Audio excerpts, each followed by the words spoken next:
Okay, we're back again.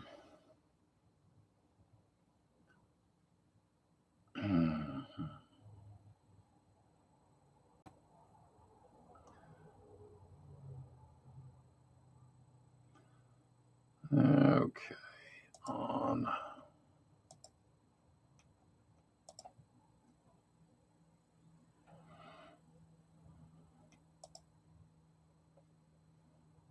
Okay, is that better? Sorry for the. I have to go back and redo a bunch of. Let's see here. I got to go back and redo a bunch of stuff. Let's see.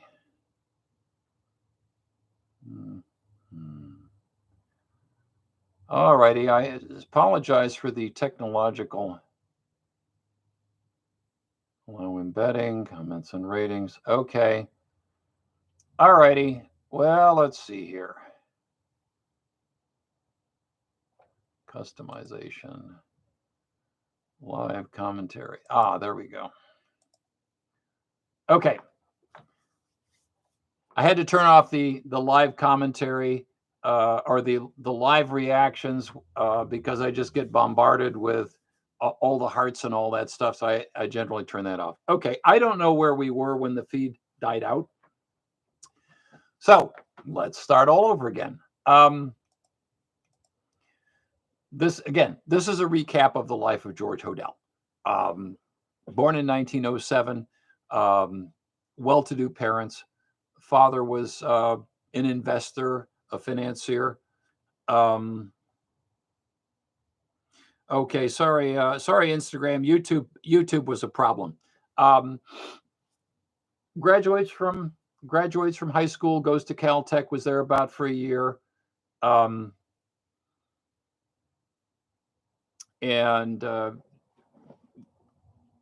gets married, has a kid named Duncan, goes up to San Francisco, graduates from Berkeley, graduates from medical school.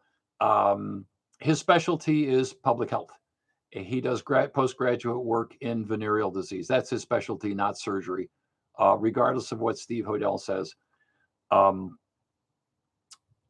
George Hodel was not a surgeon. He never did. He had the minimum surgical training to graduate from medical school. That's it.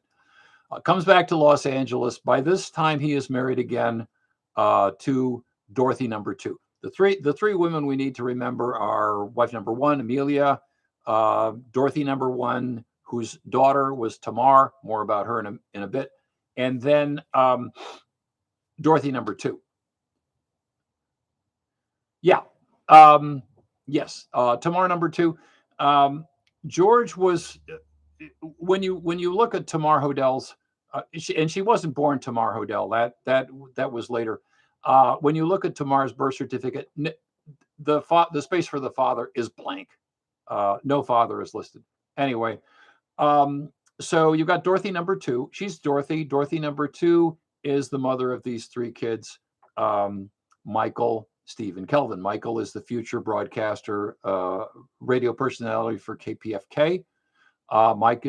Steve will be the homicide detective, and Kelvin is kind of irrelevant. So they have these 3 kids now.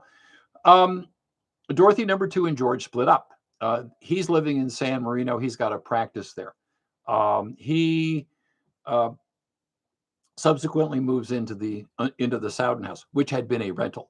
But in the meantime, World War II is happening. Not only is he running this clinic in Little Tokyo for Black people who are fleeing the South, the Great Migration. Where are all the people of Japanese ancestry? They're in the internment camps. So Little Tokyo is vacant. They rename it Bronzeville.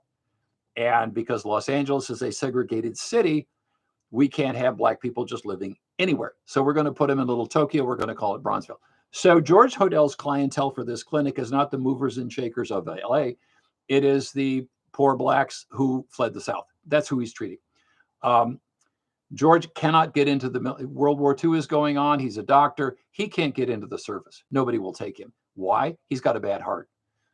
And so he signs up with the United Nations, who will take him. So he gets involved with the United Nations Relief Agency.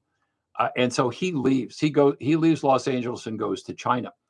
And this will be important because the time frame at this point is 1946. Why is 1946 important? Okay, jump to the life of Elizabeth Short. Record scratch. Elizabeth Short, as much as she symbolizes Los Angeles, she was only here for 6 months. She got to Los Angeles in August of 1940, August of 1946. And then she went down to San Diego in early December of 1946, and then came back in January of 1947 and was killed. Okay. So there's this very narrow window when George Hodel is back from China and Elizabeth Short is living in LA. It's only like 2.5 months. Regardless of what Steve Hodel says about, oh, yes, well, she posed for Man Ray and Man Ray posed these pictures. It's like, no, none of that's, that's stuff that Steve Hodel has spent 21 years making up. The reality is, no, there's nothing. They never know each other. Okay. So again, the Sowden House where George is living is a rental. It has been a rental for years. There was a theater company in there. If you know anything about theater companies, they trash wherever they are. There was a voice studio in there for a while. It was just this big, goofy old house in LA. So George, as I indicated earlier, he's kind of an artsy kid. He was interested in literature. He was interested in art. He was interested in photography. He didn't necessarily have a lot of talent in any of those fields, but he was very interested in them. He wanted to have sort of this artsy bohemian house in Hollywood, which would be the Sowden House. Now, remember, I mentioned Tamar, and this is where George Hodel gets dragged into the Black Dahlia case. Elizabeth Short was killed in January 1947, and one of the more famous, because a lot of things were done to her, as John St. John said, she was cut up in a real bad way, but she was cut in half. And they knew from the autopsy surgeon, the lead detectives at the time said, yeah, whoever cut her in half, it was a clean professional job. So they knew it was somebody who had medical training. Whoever killed her was somebody who had medical training. Okay. So they knew that. And so remember I said Tamar was a problem child? She was a problem child. She had been lying for a long time. Her mom, Dorothy number 1, had sent her to a psychiatrist at the age of like 7 or 8 because she was lying all the time.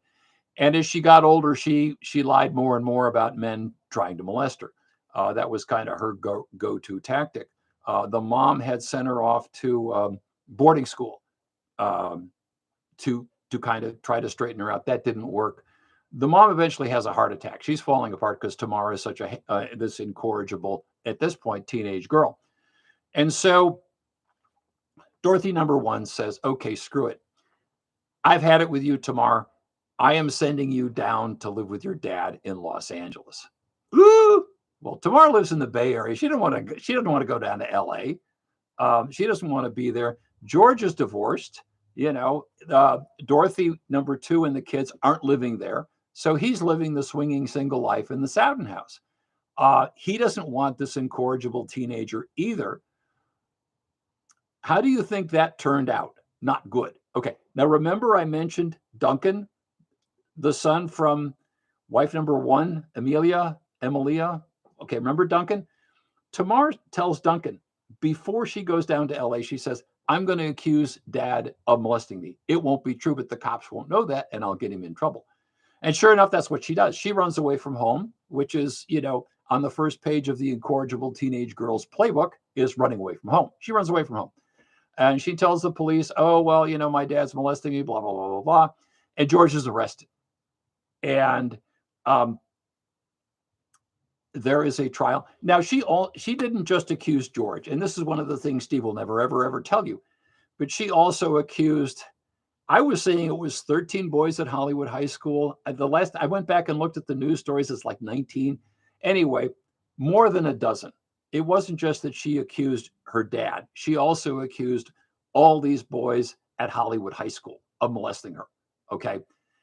None of them got charged. They were all interviewed and whatnot, but none of them ever got charged. And so there is a trial of George. They bring in Duncan. Duncan testifies in the trial and says, yeah, Tamar told me this. They bring in the mom, says Tamar's a pathological liar. I wouldn't believe her under oath. They bring in her grandmother. Grandmother says, yeah, Tamar's a liar. I wouldn't believe her under oath. They bring in maybe a dozen women who have known Tamar throughout her life, and they say, nah, she's a liar. We wouldn't believe her. So the upshot is the jury, which is, and I should point this out, is composed mostly women. It is either, the jury count is either 8 women and 4 men, or 9 women and 3 men. But either way, the preponderance of the jurors in the trial of George Hodel are women. And Tamar was not a convincing witness. One of the things that came up was a question about the Black Dahlia. And I should point out, if you've ever been on jury duty, what lawyers say in court is not evidence, and you can't consider it. So a lawyer, George Hodel's defense attorney, said, did you ever say dad killed the Black Dahlia, blah, blah, blah? Okay, that's not evidence. None of that's evidence. The only thing that's evidence is her answer, which was no. Okay. George Hodel's found not guilty of molesting Tamar, and exit Tamar for now. Tamar will eventually have a whole branch that is kind of into the George Hodel, because, you know, lying about George Hodel becomes the family business. So, but we'll get to that later. Anyway, George is found not guilty. Nobody will hire him. His reputation is totally trashed. And so he begins looking for jobs far away. He finally gets one in Hawaii. But before that can happen, they knew that, as I said, they knew that whoever cut Elizabeth Short in half had medical training. And so what they did was they looked at anybody with medical training who was charged with a sex crime. Okay. That's how we get Patrick O'Reilly. He was an osteopath. He was charged with a sex crime. That's how we get George Hodel. So now we get to what's in Boxy, which is the great transcription. Because what happens is the police and the district attorney's office, George is found not guilty, but they put microphones in the Sowden House. And they're in here. The transcripts are in here. And if you read them and you're not Steve Hodel, you're just looking at them impartially, you can see right away that the surveillance was compromised.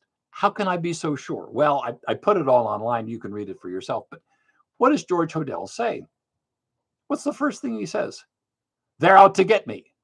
Oh, so he knows they're watching him. They're out to get me. What else does he say? The men from the telephone company were here. Oh, do you think he's suspicious about that? Yeah, I mean, he's not a dumb guy, you know. The men from the telephone company were here. Fine. And you can read, if you are looking at the transcripts impartially, you can see where he's looking for the microphone. He says they must be around here someplace. And it's clear as day.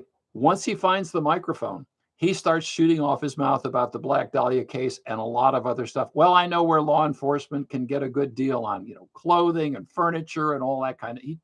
Anyway, he's under surveillance for 5.5 weeks. And the police and the district attorney's office say, this is a waste of time. Screw it. And they just say, goodbye, everybody. And they close up shop. And I will just point out very briefly, the average person who hasn't read these cannot imagine how much Steve has distorted this.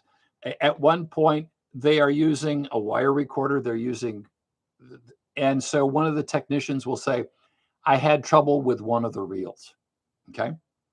Well, that's not good enough for Steve. Steve turns that into his dad saying, I'm in trouble. I mean, he is that brazen as a liar, where he will take take a quote and say, well, I'm having trouble with the equipment, and it turned it into his dad saying I'm in trouble. No, no. Anyway, um, George goes out to Hawaii. He's not fleeing the police. If the police wanted him, they could have extradited him. They didn't do that. George goes to Hawaii, gets married again. Then he moves to the Philippines, gets married again, has more kids. I am getting to the point of all of this. And then finally returns to San Francisco and dies. And he sort of patches things up with Steve Hodel at that point. One fault of George's, he was not particularly interested in his kids. He never tried to get custody of Steve and his brothers. I don't know why. I mean, if that's one failing of George Hodel, I think it's not getting custody of Steve and his brothers. Anyway, so George dies, and we are about to get to how George Hodel got dragged into this, because his wife, his widow, in going through George's property, finds this photo album, and she gives it to Steve, and they are random old photos. But Steve decides, aha, I can take this picture and say it's Elizabeth Short, the Black Dahlia. And from that, I can hang all these claims that Dad killed the Black Dahlia and all of that. In other words, it's a scam. It is a scam from the get-go. And my theory is that all the Hodel kids figured Dad was wealthy. He was rich. And when he died, he was going to leave them all money. Well, he didn't. Number one, he wasn't that wealthy. Number two, he had a lot of kids. And even if you take a fortune and split it up among a bunch of kids, it's not going to be very much. And so that's what happened. So Steve writes this book, and I could go on and on about this. If you read Black Dahlia Avenger, the victim is not Elizabeth Short. The victim is Steve Hodel. I found out this horrible thing. I found out this horrible thing. And that is Steve's entire presentation to this day. I found out this horrible thing. I found out this horrible thing. He will tell you that I loved my father. I was on a mission to clear him. And why was that? Well, supposedly he was talking to Tamar and said, well, Dad was the suspect in the Black Dahlia case. And Steve will say, well, it was my mission to clear my father's name. Well, the reality is the police had packed up the recorder in 1950. George Hodel had been cleared of the Black Dahlia case in 1950. Steve did not need to make it his mission to clear his dad when that had been done, 50 years before. It's all fake from the get-go. But Steve did write Black Dahlia Avenger and has gone on to write many, many, many books in the Black Dahlia Avenger franchise. And again, it's all made up. And at this point, George Hodel is a fictional figure. He is a fictional figure created by Steve Hodel, who is this prolific serial killer who travels the world committing famous unsolved murders. And his evidence is because his dad did, as I said, his dad was kind of artsy. He did know Man Ray, who had fled Paris for Los Angeles during World War II. Steve just flipped through a book of Man Ray photos and said, oh, well, that's the Black Dahlia pose. Aha. And so he sees this picture called the Minotaur, and he decides, because that's the kind of research Steve Hodel does. Oh, I see this picture, and that's it. And which kind of brings us to, and I could go on and on and on, but that's how George Hodel got dragged into the Black Dahlia case. He was a suspect he was under surveillance for 5.5 weeks and eliminated as a suspect. And then Steve, exploited his LAPD career to make all these allegations and accusations. And somebody asked, what is Steve's thing with the surrealism? What is that? And it's simple. You can kind of look at a surrealistic piece of art or a photograph, and it's sort of nebulous and vague, and you can make up what you want to about it. The interesting thing about Steve, and I will cover this and then open up for questions if there are any, is Steve's latest thing is, well, Man Ray, this surrealistic photographer, and the guy's brilliant, did this experimental film in the 1920s. And that must have influenced my dad in the way he killed the Black Dahlia. And it's really? And in typical Steve Hodel fashion, he doesn't lay any of the groundwork. Okay, so Steve, here's this movie that was shot, made in France in the 1920s. It's not like everybody had YouTube. How would George Hodel, living in Los Angeles, see this experimental movie made by this French artist? Well, he doesn't do that. I do that. So what can you verify as showings of this movie? Was it ever shown? Like, was it a double feature at Grauman's with Gone with the Wind, where George Hodel could have actually seen it? No. There is nothing to show that this movie was ever shown in Los Angeles or even shown in America. I think it was shown in America in New York at the Museum of Metropolitan Art. And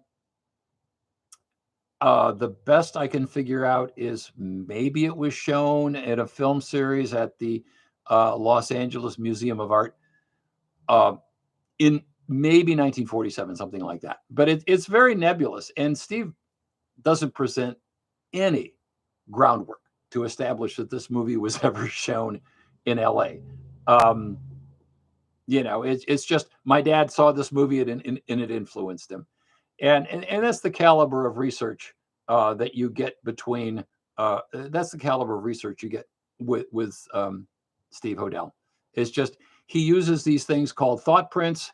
It's a method that only Steve Hodel can do, and he can only do it with his father. So it's kind of limited use. Alrighty. Let's see here. Did George Hodel sell the Sowden House to Jerry Giesler law firm to pay for his trial? No, he did not. No. Let's see. What was the deal with that? Well, George Hodel, regardless of what Steve says, he didn't have a lot of money. He was a public health doctor. And so he put up the house as collateral to be defended by the Giesler firm. He was not defended by Jerry Giesler. It was somebody else in Giesler's office. Giesler never did it. More likely than not, George Hodel Jr. Took advantage of the fact that the house was probably under his dad's name, which was George Hodel Sr., probably. Because I don't think he had that kind of money. So everything Steve Hodel says about, well, Dad bought the house, and it's like he never presents any records. One of the recent posts is he said this woman named Romaine Goldberg or Goldstein or whatever, she sold the house today. He doesn't do any proof. He doesn't do any proof that she ever owned the house. I mean, there's no basic groundwork ever. And when you go through the real estate ads, and I have every online newspaper, I subscribe to them all. The Franklin House is never advertised for sale anywhere. I've looked. So in order to buy a house, it has to be for sale, right? I mean, you would think. Okay.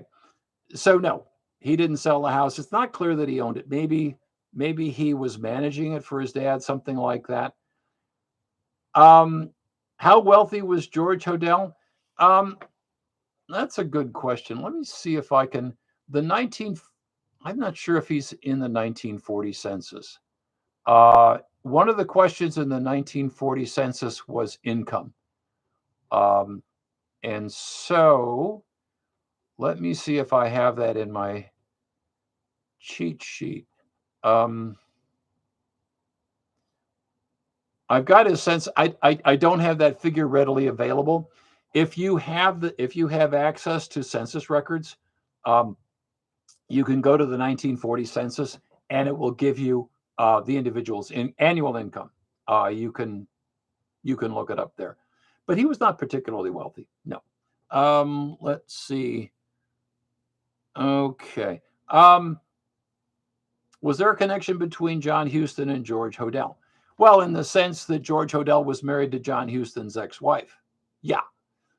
Beyond that, I would say, having fact-checked Steve Hodel since 2003, I would say it's not nearly the extent of what Steve claims.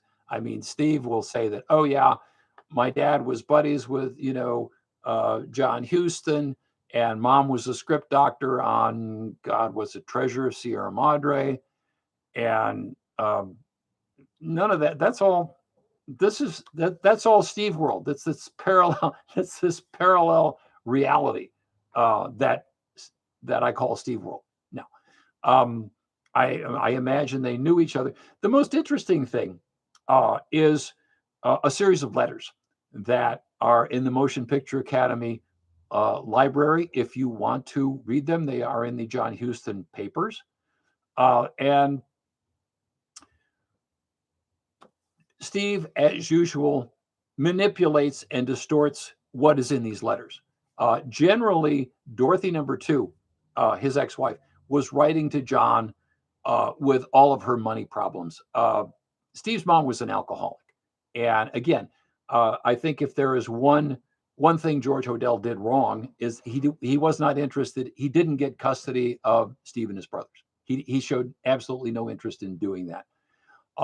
Dorothy was a drunk, couldn't hold a job, and she would write to John Huston with script ideas and whatnot, and generally saying how terrible things were, and he would send her money generally. But there is one comment in there where he says, Huston, I think it's in the letter, he's something right about George. Well, it's actually about George Hodel not being able to get a job. Is what it after the trial. I think I'm relying on my memory here, but that's my recollection of the gist. I would say they weren't nearly the kind of buddies that Steve Hodel says. Okay,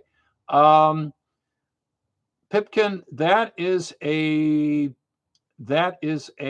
Black Dahlia question, not a George Hodel question. So I will skip that for now. Come back in January, and I will discuss that. Let's see. Is it true that George got one of his college professors pregnant? Okay. Yeah, Steve likes to say it's actually Steve likes to say that. Well, okay, when Dad was going to Caltech, he had an affair with the wife of one of the Caltech professors and got her pregnant. And it was a big scandal, and she left, and he followed her back to the East Coast. I want to marry you, blah blah blah. And they had this daughter named Folly. That's his claim. He says that over and over. One time he posted on the blog, has anybody been able to find? He says the daughter's name was Folly. Okay. He says, well, has anybody ever had any luck finding Folly? It's like, he doesn't really know if that's true. I mean, he's throwing it out to his readers. Has anybody ever checked me on that?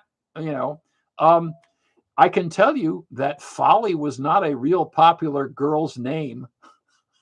In that era, I have gone through Ancestry.com exhaustively looking for women born in that era named Folly, and it really is not a popular girl's name. I wonder why that would be.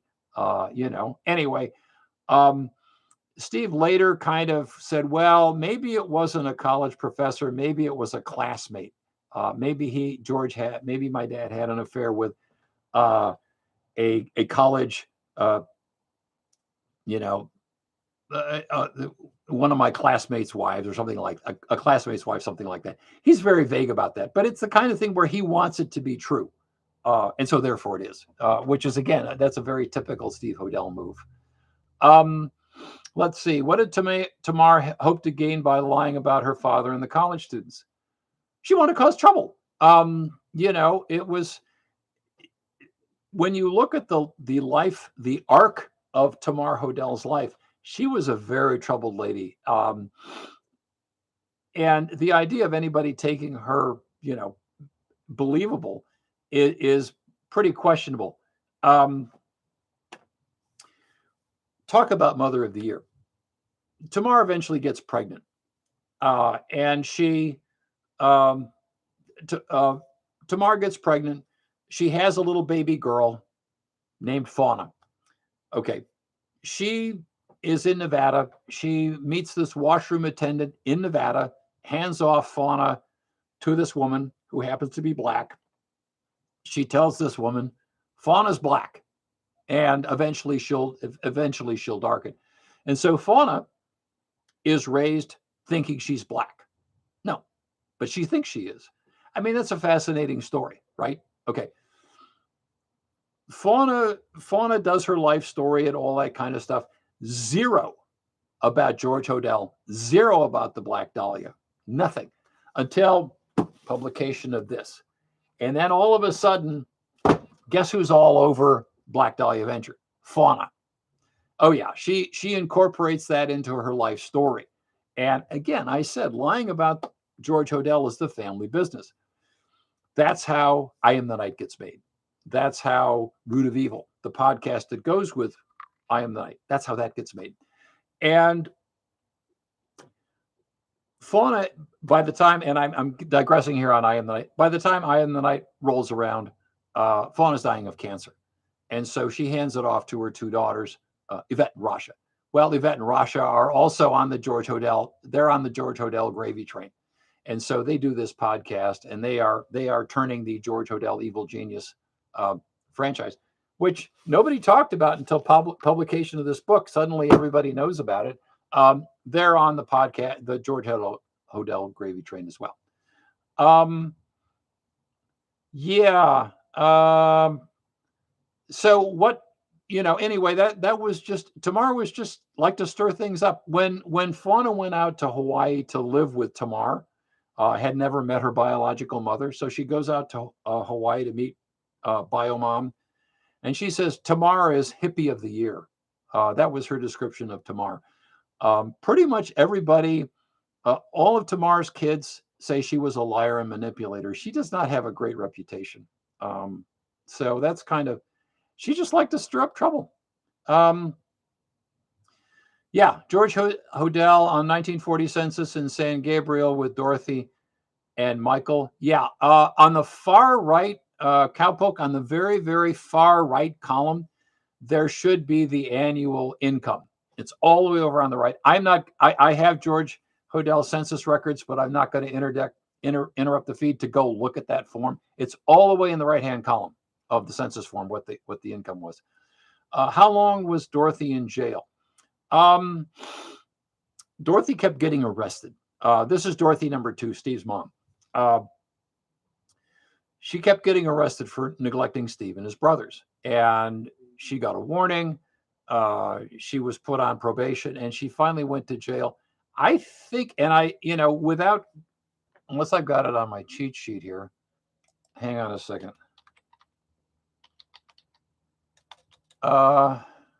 90 days in jail.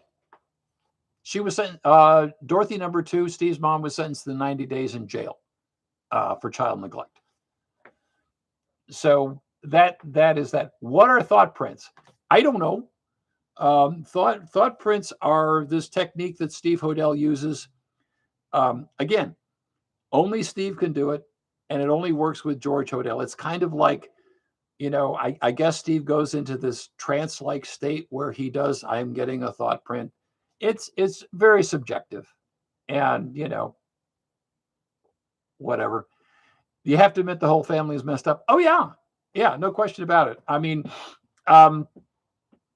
but you have to also remember there is a lot of bad blood in the Hodel family over Black Dahlia Avenger. It was not well received by everybody. No, they never lived at the Sowden House. When Steve says we lived at the Sowden House and Dad was the king and Mom was the queen and we were the 3 princes, that is utter Steve Hodel bullshit. Didn't happen. The folks were divorced. Steve was living with his brothers and his mom at various places, and she was getting arrested for child neglect. They never lived at the Sowden. There in the John Huston letters, she will refer to being at the Sowden House. I think Dorothy number 2 used the Sowden House as a mail drop because she had no regular address. So I think she used it. But in one of the John Huston letters, she talks about being at the Sowden House, and they're very unwelcome. They have to walk on eggshells. George doesn't want them there. I wonder why that would be. And the neighbors all hate George because of the trial, even though he was found not guilty.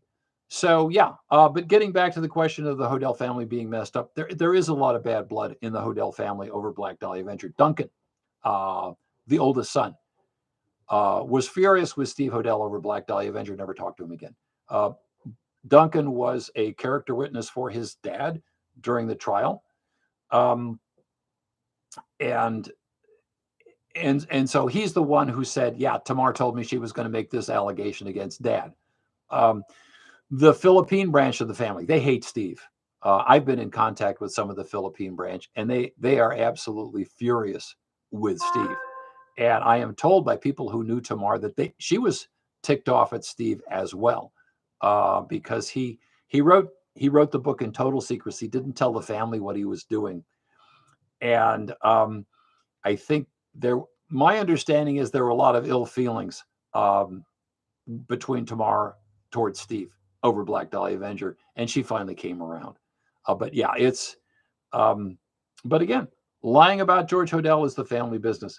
No, who took care of the brothers and Tamar when they were teenagers? Well, okay. Tamar had bounced around. She got sent down to live with George. That didn't work out. She was under at that point, she was in the care of the juvenile authority. She was ultimately sent back up to the Bay Area to live with mom. I'm not sure that worked out real well, but when you go through the public records, and I recommend everybody who wants to do that, go through the public records and check and see where Tamar was living, because it's all online on ancestry.com if you want to know. She was living with mom in the Bay Area, and then eventually she was really wild. But I won't get into all of that.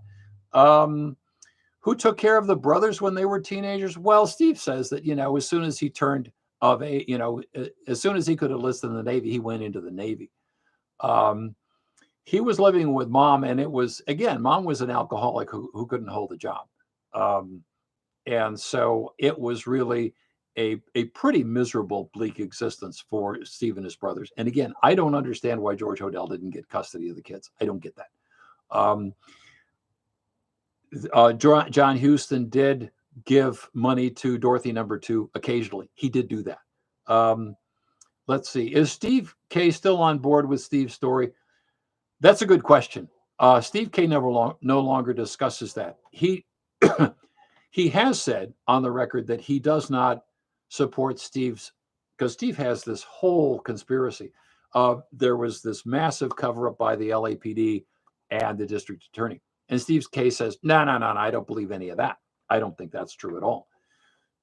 What he says at this point is, I think, like a lot of people who have associated at one point with Steve Hodel, they have learned to shut up. They don't talk about it anymore. And I think Steve K is one of them.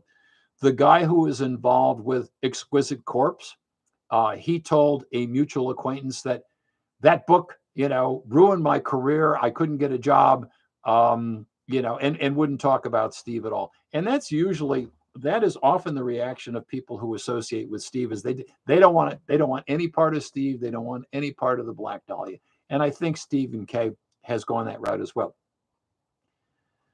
How many members of the family actually believe George was a murderer, and how many just want the attention and money?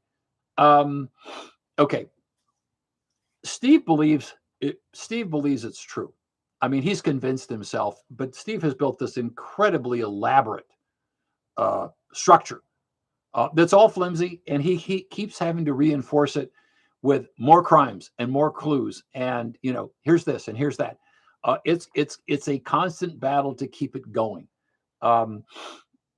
Whether Fauna actually believed it, whether Tamar believed it, I mean, Tamar was all over the map. I actually heard from Tamar at one point, and that was not, or I either heard from Tamar or someone claiming to be Tamar, one or the other. And in either event, that was not a conversation I wanted to pursue. So I don't know whether she actually believed it.